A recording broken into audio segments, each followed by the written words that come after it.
Student, कैसे हैं मेरे जीनियस मेंटर क्लास में आप सभी का स्वागत है। आज हम आपके लिए लेके आए हुए हैं क्लास 9th का chapter number 1 matter in our surrounding और इसका lecture number 4। Clear. Lecture number 3 में हमने क्या किया था, हमने inter conversion states of matter पढ़ा था। हमने देखा था उसमें melting, boiling, condensation, freezing, latent heat of fusion, latent heat of vaporization, ये सारी चीज़ें उसके अंदर हमने एक्सप्लेन की थी। इस लेक्चर के अंदर हम क्या करेंगे, इवेपोरेशन को एक्सप्लेन करेंगे और इस लेक्चर के अंदर हम effect of change in pressure पढ़ेंगे कि अगर हम प्रेशर में चेंज करेंगे तो मैटर की स्टेट कैसे चेंज होंगी। ठीक है, चलिए सब लोग अपनी पेन और नोटबुक लेके बैठ जाइए। शुरू करते हैं आज का नया सेशन। ये देखिए, effect of change of pressure. Change in temperature में क्या हुआ था, जब आप किसी मैटर का क्या कर रहे थे, आप टेम्परेचर इंक्रीज कर रहे थे। मान लो सॉलिड कोई मैटर है, आप उसका टेम्परेचर इंक्रीज कर रहे थे, वो क्या हो रहा था, लिक्विड में कन्वर्ट हो रहा था, है ना। ऐसे अगर लिक्विड का आप टेम्परेचर इंक्रीज कर रहे थे तो गैस में कन्वर्ट हो रहा था। अगर आप टेम्परेचर लो कर रहे थे तो गैस से क्या जा रहा था, लिक्विड के अंदर कन्वर्ट हो रहा था।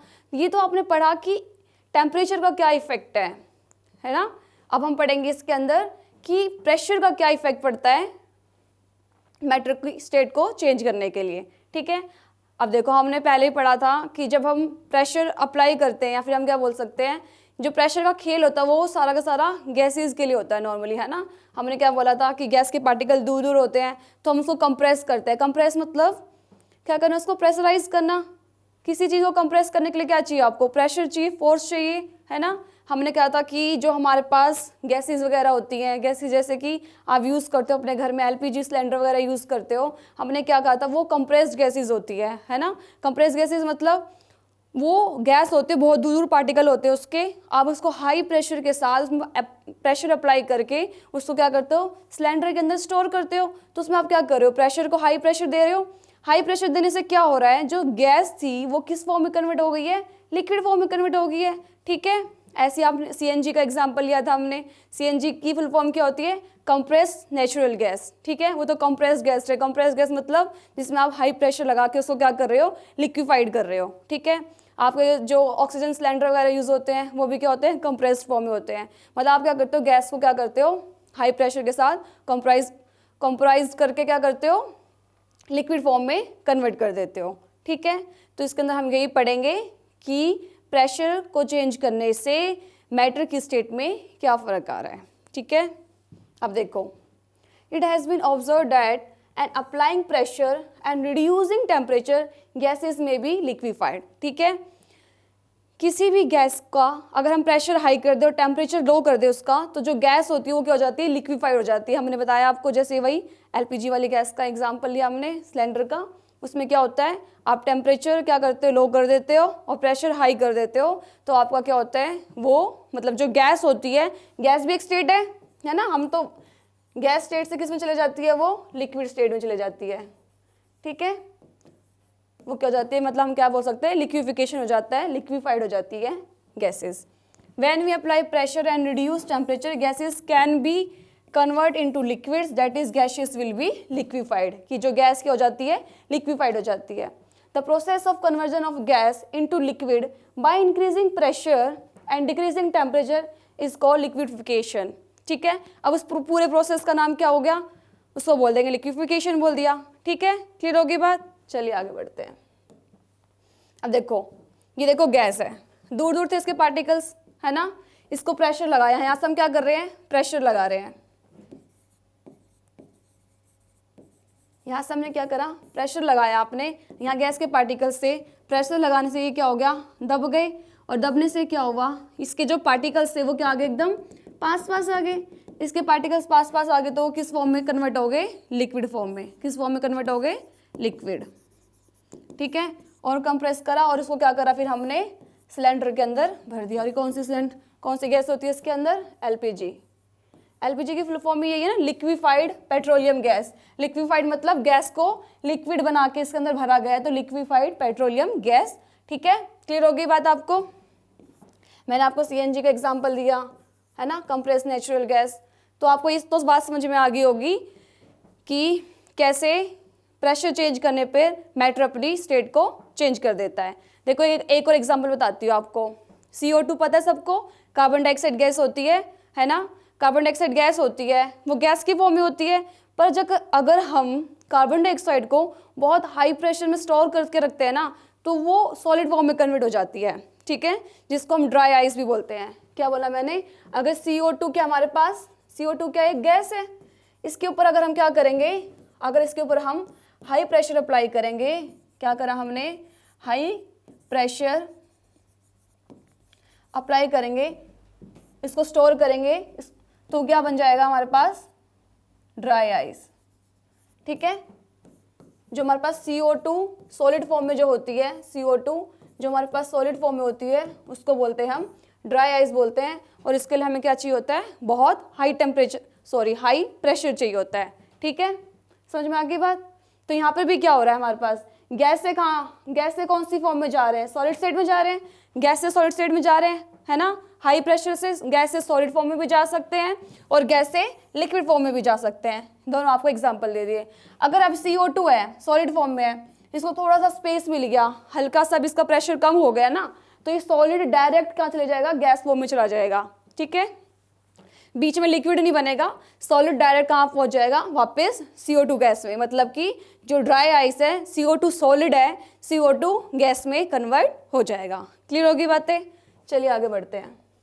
देखो हमारा टॉपिक चल रहा था कि मैटर अपनी स्टेट चेंज कर सकता है या नहीं कर सकता, हमने बोला था कि हाँ कर सकता है, ठीक है। उन्होंने पूछा था ना मैटर अपनी स्टेट चेंज कर सकता है नहीं कर सकता, हमने बोला था यस कर सकता है। फिर हमने 2 पॉइंट पढ़ लिए उसके अंदर, हमने क्या था, बाय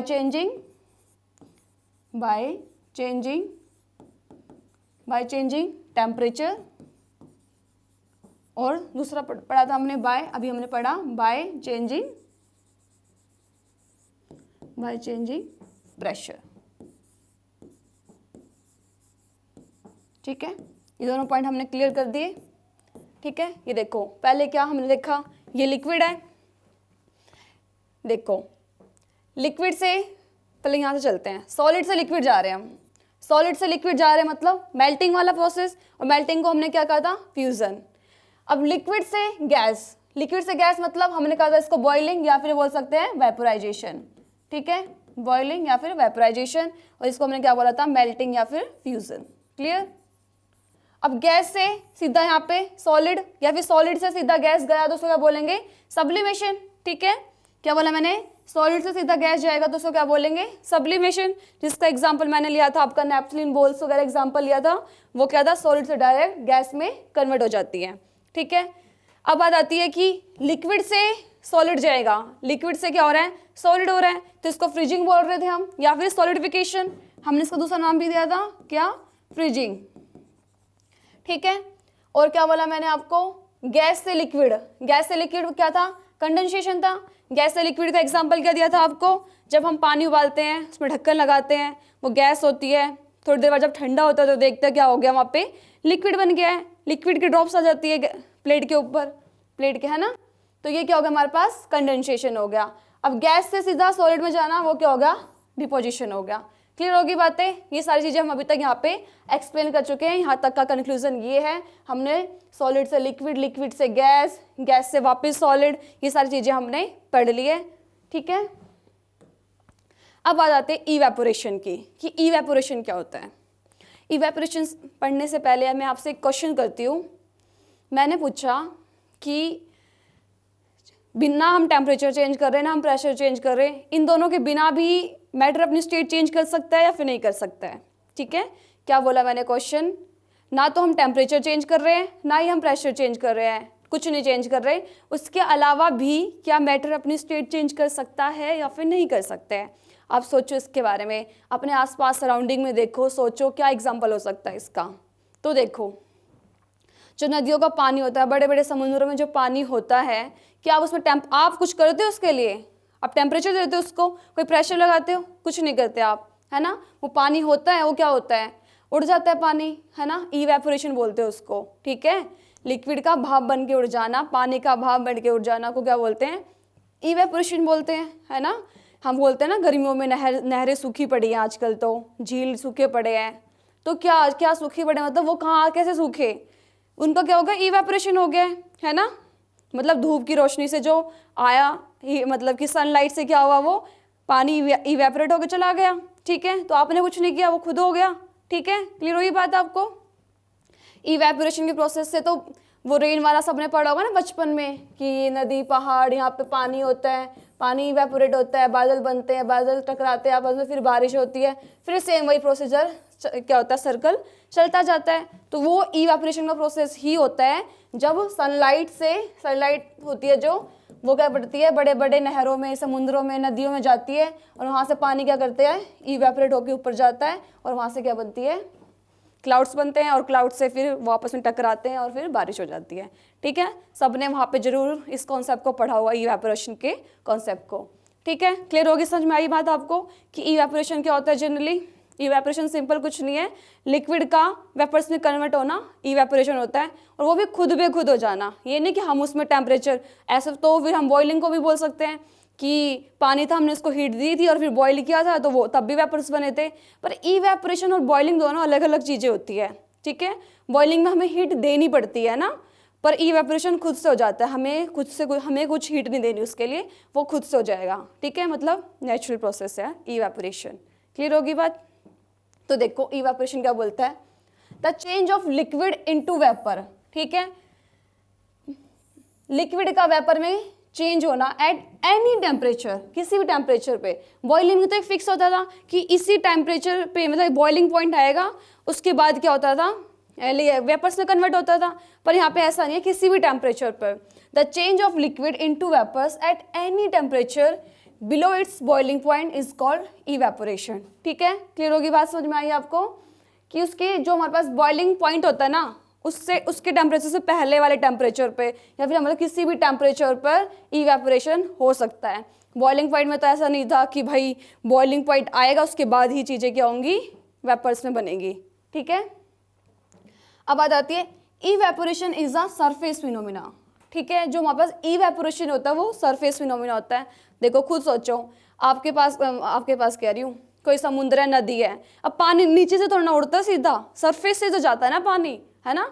जो भाप बन के उड़ेगा वो पहले क्या करेगा, जो सरफेस में पानी है वहाँ से उड़ना शुरू करेगा। ठीक है, तो जो हमारे पास इवेपोरेशन होता है वो क्या होता है, हमारे पास सरफेस फिनोमिना होता है। Particles from the surface gain enough energy to overcome the forces of attraction and changes to vapour state. जो हमारे पास जो सरफेस के पार्टिकल्स होते हैं वो इतनी एनर्जी गेन कर लेते हैं, या फिर हम बोल सकते हैं उनके पास इतनी एनर्जी होती है कि वो अपने आप को क्या कर लेते हैं, दूर दूर कर लेते हैं और वाटर वेपर फॉर्म में चले जाते हैं। ठीक है, अब देखो पहले लिक्विड है, लिक्विड के पास तो क्या होगा, हमारे पास होंगे थोड़े से पार्टिकल गैस के कंपेयर में। अब यहाँ गैस बन गई तो गैस के पार्टिकल्स कहाँ होंगे, दूर दूर होंगे। ठीक है, तो इवेपोरेशन कौन करेगा, जिसके पास इतनी एनर्जी हो कि वो गैसेस फॉर्म में कन्वर्ट हो सके, या फिर क्या बोल सकते हैं वेपर की फॉर्म में कन्वर्ट हो सके। ठीक है, जिसके पास इतनी सफिशिएंट एनर्जी होगी सरफेस के मॉलिक्यूल्स के पास, वो क्या बन जाएगा, वेपर्स बन जाएंगे। क्लियर होगी बात आपको। चलिए आगे बढ़ते हैं। देखो अब बात आती है इवेपोरेशन, समझ में आ गया आपको। मैंने बोल दिया वो क्या है, सरफेस फिनोमिना है, और क्या करेगा, सरफेस में से पानी उड़ेगा और वो क्या बन जाएगा, वेपर्स में कन्वर्ट हो जाएगा। अब बात आती है कि फैक्टर्स अफेक्टिंग, कौन कौन से फैक्टर्स हैं जो इवेपोरेशन को अफेक्ट करते हैं, कि मतलब ये चीज़ें होंगी तो हमारा इवेपोरेशन जल्दी होगा या लेट होगा। तो ये सारी बातें डिपेंड करती हैं कि कौन कौन से फैक्टर्स हैं जो कि इवेपोरेशन को अफेक्ट करते हैं। ठीक है, कौन कौन से होते हैं, टेम्परेचर हो गया आपका, विंड एनर्जी होगी कि हवा कितनी तेज़ी से आ रही है, ह्यूमिडिटी हो गई, ठीक है, सरफेस एरिया हो गया। ये सारे के सारे क्या आपके फैक्टर्स हैं जो कि अफेक्ट करते हैं इवेपोरेशन को। देखिए the rate of evaporation depends upon surface area, किस पे डिपेंड करेगा, सरफेस एरिया पे, टेम्परेचर पे, ह्यूमिडिटी पे एंड विंड स्पीड पे। ठीक है, कि जो हमारे पास इवेपोरेशन है वो सरफेस एरिया पे डिपेंड करेगा, टेम्परेचर पे, ह्यूमिडिटी पे एंड विंड स्पीड पे। अब वन बाय वन सबको एक्सप्लेन करते हैं कि टेम्परेचर पे कैसे डिपेंड करेगा, सरफेस एरिया पे कैसे डिपेंड करेगा, विंड की स्पीड पे कैसे डिपेंड करेगा और ह्यूमिडिटी पे कैसे डिपेंड करेगा। पहला पॉइंट सरफेस एरिया, ये देखो, increase in the surface area increase the rate of evaporation. इसने बोला कि अगर सरफेस एरिया बढ़ा दिया जाए तो इवेपोरेशन भी ज़्यादा हो जाएगा, ठीक है, रेट ऑफ इवेपोरेशन क्या हो जाएगा, बढ़ जाएगा। सही बात बोली है ना, एकदम 1% की बात बोली, आप इसको बहुत अच्छे से रिलेट कर सकते हो। देखो, मैंने पानी लिया, वो मैंने पानी क्या करा, ज़मीन में गिरा दिया, ठीक है, मैंने फर्श में गिरा दिया पानी, और थोड़ा पानी मैंने ग्लास में ले लिया। मैंने क्या करा, थोड़ा पानी ज़मीन में गिरा दिया और थोड़ा पानी मैंने ग्लास में ले लिया। अब ये बात बताओ कि जो ज़मीन में पानी गिरा हुआ है वो क्या हो जाता है, सूख जाएगा थोड़ी देर के बाद। तो इसका मतलब वहाँ पे सरफेस एरिया ज़्यादा है ना, पानी का वहाँ सरफेस ज़्यादा, पानी को फैलने की ज़्यादा जगह मिलेगी, सरफेस एरिया ज़्यादा हो गया। अगर सरफेस एरिया ज़्यादा हो गया तो उसको इवेपोरेशन भी क्या होगा, जल्दी हो जाएगा। आपने खुद नोट करी होगी बात। तो अगर कभी पानी आपस से गिर जाता है तो पानी थोड़ी देर में ख़त्म हो जाता है, सूख जाता है ना, जल्दी ख़त्म हो जाता है। और गिलास का पानी तो बहुत पता नहीं कितना टाइम लगेगा इवेपोरेट होने में। समझ में आई ये बात आपको? तो जितना ज़्यादा सरफेस एरिया होगा उतना ही रेट ऑफ इवेपोरेशन भी क्या हो जाएगा, ज़्यादा हो जाएगा। देखो एक और एग्जाम्पल, सभी ने अपने घर में कपड़े धोए होंगे ना। देखो जब आप कपड़े धोते हो, आप क्या करते हो, कपड़े धोए, निकाले कपड़े और एज इट इज़ तो नहीं सुखा देते, ठीक है, आपने कपड़े उठाया ना, उसको फिर भी ना फैलाया, ऐसे तो सुखाता नहीं है कोई भी।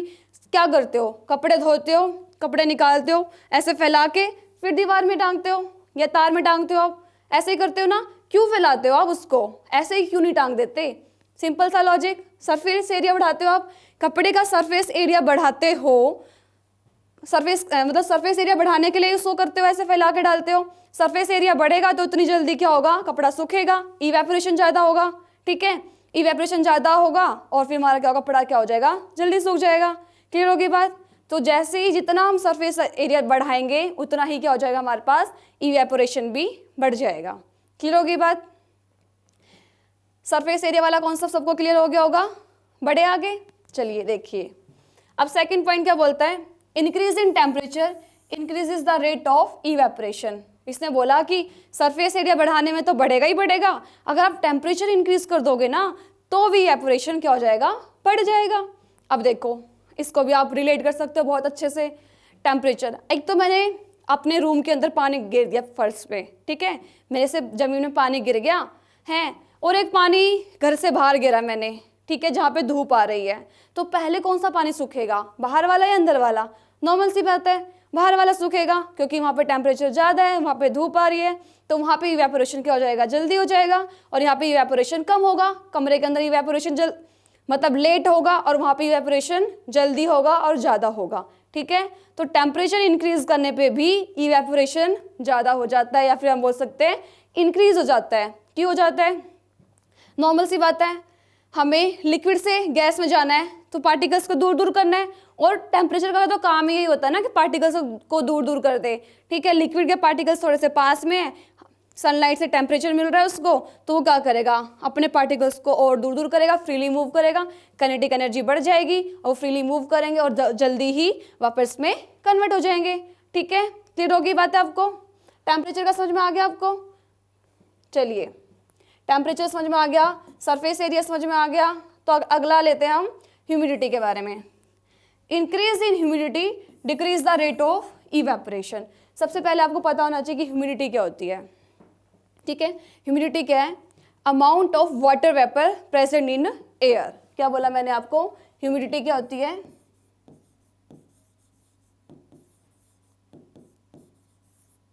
ह्यूमिडिटी होती है amount of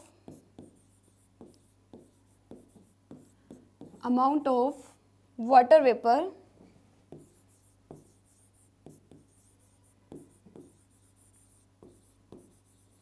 present in the air, ठीक है। जो हमारे पास एयर के अंदर वाटर वेपर्स की जो अमाउंट होती है उसको बोलते हैं हम ह्यूमिडिटी। इसने बोला है कि अगर ह्यूमिडिटी इंक्रीज हो जाएगी ना तो इवेपोरेशन डिक्रीज हो जाएगा। सिंपल सी बात है, जब इसका किसी का पेट पहले से ही भरा हुआ है तो वो और खाना क्यों खाएगा, है ना। इवेपोरेशन से क्या हो रहा है, वाटर वेपर्स बन रहे हैं। अब सराउंडिंग के पास, एयर के पास ऑलरेडी ही वाटर वेपर्स है, तो वो और इवेपोरेशन क्यों करेगा? तो क्या हो जाएगा वहां से, इवेपोरेशन का रेट क्या हो जाएगा, डिक्रीज हो जाएगा। ठीक है, इवेपोरेशन इंक्रीज होने के लिए ह्यूमिडिटी कम होनी चाहिए। क्लियर होगी बात? तो ये देखो, दोबारा से पढ़ो, increase in humidity decrease the rate of evaporation. ठीक है ना, समझ में आई बात? अब बेचारे का पेट पहले से भरा हुआ है, तुम बोले और खा ले और खा ले, कैसे खा ले भाई? ऐसे थोड़ी ना होते हैं। तो ह्यूमिडिटी अगर ज़्यादा होगी तो इवेपोरेशन क्या हो जाएगा, कम हो जाएगा। क्लियर? अगला पॉइंट देखिए, increase in wind speed increases the rate of evaporation. देखो, हवा की स्पीड तेज होगी तो क्या होगा, जो हमारे पास इवेपोरेशन है वो भी बढ़ जाएगा। सही बात है भाई, बिल्कुल सही बात है। इसको आप रिलेट कर सकते हो। आप कपड़े सुखाते हो, ठीक है, एक तो दिन कुछ भी हवा पानी कुछ नहीं चल रही तो उस दिन कपड़े लेट सूखते हैं, पर जिस दिन हवा चल रही हो तो आप देखते हो ना, हवा से कपड़े सूख गए, तेज सूख जाते हैं। तो मतलब क्या हुआ, जो विंड है वो क्या कर रही है, अपने साथ वाटर वेपर्स को साथ में लेके जा रही है, तो इसलिए कपड़े जल्दी सूख जाते हैं। तो आप इसको बोल सकते हो कि विंड की स्पीड बढ़ने से तो क्या होता है, हमारे पास इवेपोरेशन भी बढ़ जाता है। एक और एग्जांपल ले लो, आप घरों में पोछा लगाते हो, ठीक है, जब भी पोछा लगाते हो तो पंखा ऑन कर देते हो, है ना, पंखा चला देते हो कि भाई जल्दी पोछा सूख जाएगा। तो क्या कर रहा है, हवा से क्या हो रही है, इवेपोरेशन बढ़ रहा है, इससे तो पंखा चला रहे हो ना, तभी तो जल्दी हो रहा है। एक बिना पंखा चलाए पोछा सुखाओ, थोड़ा टाइम लेगा पोछा सूखने में, है ना। और अगर पंखा चला के करो, वहाँ से क्या हो रही है, हवा मिल रही है, विंड की स्पीड मिल रही है, तो क्या होगा, इवेपोरेशन जल्दी हो जाएगा। ठीक है, क्लियर हो गए पॉइंट? तो हवा की स्पीड बढ़ने से भी इवेपोरेशन क्या हो जाता है, बढ़ जाता है। सारे पॉइंट्स क्लियर हो गए? क्लियर हो गए सबको ये पॉइंट्स? देखो क्या क्या बताए थे हमने, सरफेस एरिया बढ़ेगा, इवेपोरेशन बढ़ेगा, टेम्परेचर बढ़ेगा, इवेपोरेशन बढ़ेगा। ठीक है, इन दोनों से इवेपोरेशन बढ़ेगा। ठीक है, और मतलब कि टेम्परेचर बढ़ाओ और या सरफेस एरिया बढ़ाओ, दोनों के बढ़ाने से इवेपोरेशन बढ़ेगा, पर ह्यूमिडिटी बढ़ाने से इवेपोरेशन क्या हो जाएगा, कम हो जाएगा, और विंड की स्पीड बढ़ाने से इवेपोरेशन फिर से बढ़ जाएगा। क्लियर हो गए? चलिए आगे बढ़ते हैं। ये देखो, ये दिखा रखा है आपको, इवेपोरेशन दिखा रखा है। यहाँ पे पानी पानी है, बहुत सारा पानी है, इसके सरफेस में जो पानी के पार्टिकल्स है, लिक्विड के पार्टिकल्स है, वो क्या हो गए हैं, इवेपोरेट हो गए हैं, भाप बन के ऊपर उड़ रहे हैं, वेपर्स बन गए इनके। ठीक है, अब बात आती है, ये हमने बताया ना सफिशिएंट एनर्जी होनी चाहिए। जो सरफेस के पार्टिकल्स है जिनके पास इतनी एनर्जी है कि वो इवेपोरेट हो सकते हैं, तो सिर्फ वही क्या होंगे, इवेपोरेट होंगे। ठीक है, और जिन पार्टिकल्स के पास इतनी सफिशिएंट एनर्जी नहीं है, मीडियम टाइप की एनर्जी उनके पास, तो वो क्या करेंगे, बेचारे कोशिश तो कर रहे हैं, वो कोशिश तो कर रहे हैं कि जा पाए, पर सफिशिएंट एनर्जी ना होने की वजह से वो क्या करेंगे, वापस क्या हो जाएंगे, नीचे की तरफ चले जाएंगे। और जो सरफेस के पार्टिकल्स, लिक्विड के वो पार्टिकल्स जिनके पास सफिशिएंट एनर्जी है इवेपोरेशन के लिए, वो क्या चले जाएंगे, ऊपर इवेपोरेट हो जाएंगे। और बाकी जो सरफेस के, जो हमारे पास बल्ब के अंदर, पानी के अंदर जो पार्टिकल्स है वो क्या रहेंगे, एज इट इज रह जाएंगे, पानी बन के ही। ठीक है, अब ये उड़ जाएंगे, फिर ये वाले ऊपर सरफेस में आ जाएंगे, फिर ये उड़ेंगे, ये खत्म हो जाएगा, फिर ऊपर आएंगे, तो ये प्रोसीजर चलता रहता है। ठीक है, फिर बोलोगे एक टाइम पे बोल दे वो तुम, गर्मियों का मौसम आ गया, पानी खत्म हो गया है, ठीक है, फिर बारिश आएगी, फिर ये वापस भरेंगे, फिर वही इवेपोरेशन का प्रोसेस ऐसे ही चलता रहेगा। क्लियर हो गया पॉइंट? चलिए आगे बढ़िए। अब बात आती है कि जब इवेपोरेशन होता है तो वो क्या करती है, कूलिंग कॉज करती है। तो हमें पढ़ना है इवेपोरेशन कॉज कूलिंग।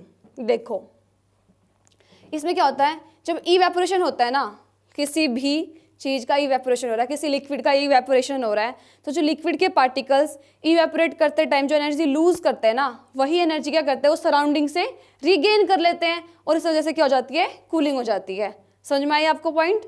मैंने क्या बोला, लिक्विड के पार्टिकल्स इवेपोरेशन के टाइम पे कुछ एनर्जी अपनी लूज कर देते हैं। अब उसने अपनी एनर्जी लूज करी है, वो एनर्जी को रीगेन करने के लिए वो सराउंडिंग से क्या करते हैं, हीट को एब्जॉर्व करते हैं। उस हीट एब्जॉर्व की वजह से वो क्या हो जाता है, वो कूलिंग को क्या करते हैं, कॉज करते हैं। ठीक है, देखो when a liquid evaporates the particles of liquid absorb heat from the surrounding and evaporates. ठीक है, क्लियर होगी बात? व्हेन अ लिक्विड इवेपोरेट्स, जब लिक्विड इवेपोरेट होता है तो क्या होता है, द पार्टिकल्स ऑफ लिक्विड, जो पार्टिकल्स होते हैं लिक्विड को क्या करते हैं, एब्जॉर्ब करते हैं एनर्जी, कहाँ से, सराउंडिंग से। ठीक है, so the surrounding become cold, तो जो उसका सराउंडिंग होता है वो क्या हो जाता है, कोल्ड हो जाता है। एग्जाम्पल देखो, people sprinkle water on the roof और open ground because during evaporation water absorbs heat makes the hot surface cool. आपने देखा होगा एग्जाम्पल, सबने सोचा देखा होगा अपने घरों में। गर्मियों के दिनों में क्या होता है, बहुत गर्मी होती है, एकदम ज़मीन तप रही होती है, बहुत भयंकर वाली हैं। शाम के समय सब लोग सोचते हैं कि अरे चलो अब चलते हैं, छत में बैठेंगे आराम से, और जाके देखते हैं इतनी ज़मीन गर्म हो रखी है। तो क्या करते हैं सब, वहाँ पानी छिड़कते हो आप लोग, पानी छिड़कते हो, क्यों छिड़कते हो, उसका मतलब क्या होता है, क्या पर्पस होता है आपका पानी छिड़कने का, यही होता है कि कूलिंग हो जाएगी थोड़ी बहुत। पहले जब पानी छिड़कोगे तब तो बहुत उमस से निकलती ना, और गर्माहट सी हो जाती है। तो वहाँ पे वो पानी इसलिए छिड़का जाता है कि जो हम पानी छिड़के और उसके अंदर जो गर्माहट है वो सारी की सारी चीज़ें क्या हो जाए, इवेपोरेट हो जाए। वो इवेपोरेट होगी और तो उसके बाद क्या करेगा, हमने बोला जो लिक्विड के पार्टिकल्स हैं जब इवेपोरेट होते हैं तो कुछ एनर्जी लूज़ करेंगे, तो वो वाली एनर्जी तो वो लूज़ कर देंगे गर्म वाली, और सराउंडिंग से क्या कर लेंगे, ठंडी एनर्जी ले लेंगे। ठीक है, तो इस वजह से क्या होता है, फिर हमारा जो सरफेस होता है, जो हमारा छत होती है वो क्या हो जाती है, ठंडी हो जाती है, जहाँ पे हम पानी डालते हैं। क्लियर होगी बात। एक और एग्जांपल देखो इसका, गर्मियों के दिनों में क्या आता है, पसीना आता है सबको, है ना, बहुत पसीना आता है। तो वो पसीने को भी आप इवेपोरेशन से रिलेट कर सकते हो। आपको पसीना आया, इवेपोरेट हुआ, आपने जो इवेपोरेशन में एनर्जी लूज हुई, अब क्या करोगे, सराउंडिंग्स में एनर्जी गेन करोगे और क्या करोगे, अपनी बॉडी को कूल कर दोगे, आपको फिर ठंडक महसूस होगी। ये देखो, during summer we sweat more because during evaporation the sweat absorbs heat from our body making the body cool. Clear होगी बात। अब बात आती है कि हम गर्मियों के दिनों में सूती कपड़े क्यों पहनते हैं। अब वही सेम रीज़न इसका भी है। सूती कपड़े क्या करते हैं, पसीने को सोख लेते हैं, पसीने को सोखेंगे तो इतनी जल्दी इवेपोरेशन होगा, इवेपोरेशन के टाइम जो हम एनर्जी देंगे तो वो क्या करेगा, सराउंडिंग से एनर्जी लेगा। कौन सी एनर्जी लेगा, ठंडी एनर्जी लेगा और हमारी बॉडी को कूल कर देगा। ठीक है, क्लियर होगी।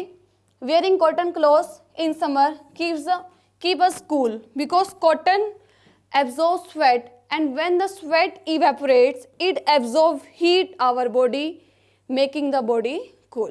ठीक है, क्लियर होगी बात आपको। चलिए आगे बढ़ते हैं। ओके,